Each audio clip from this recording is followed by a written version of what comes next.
இனிமே கண்ணை மூடிட்டு கடலை எண்ணெய் வாங்கலாம். ஏன்னா மந்த்ரா கடலை எண்ணெய் இதயத்தின் தயாரிப்பு. வறுக்க பொரிக்க ஏன் எல்லா சமையலுக்கும் மந்த்ரா தான். மந்த்ரா கடலை எண்ணெய், அபார ருசி, ஆரோக்கியமான உடல் நலம். திருப்பூரில் தாவேக தலைவர் விஜய் நடத்திய பிரச்சார கூட்டம் பாதியில் ரத்து செய்யப்பட்டதால் தொண்டர்கள் அதிர்ச்சியடைந்தனர். திருப்பூரில் பெருமாநல்லூர் பகுதியில் பிரச்சாரம் செய்துவிட்டு பூலுவப்பட்டி பிரிவு வரை 6 கிலோமீட்டர் தூரத்துக்கு ரோட் ஷோவும் நடத்த விஜய் திட்டமிட்டிருந்தார். இதற்கான அனுமதியும் பெறப்பட்டிருந்தது.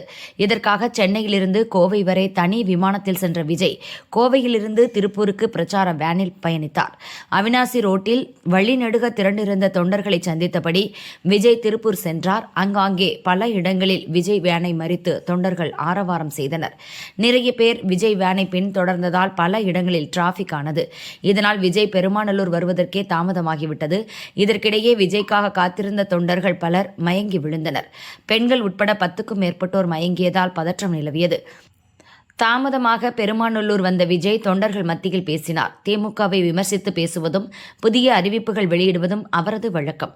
தாமதம் ஆனதால் அறிவிப்புகளை மட்டும் வெளியிட்டுவிட்டு பேச்சை நிறைவு செய்தார். ஒரிஜினல் திட்டப்படி பெருமாநல்லூரிலிருந்து 6 கிலோமீட்டர் ரோட் ஷோ செல்ல வேண்டும். ஆனால் அனுமதித்த நேரத்தை தாண்டியதாலும் கட்டுக்கடங்காத கூட்டம் கூடியதாலும் விஜயை போலீசார் எச்சரித்தனர். மேற்கொண்டு பிரச்சாரத்தை தொடர வேண்டாம், ரோட் ஷோவை ரத்து செய்து விடலாம் என்று அறிவுறுத்தினர்.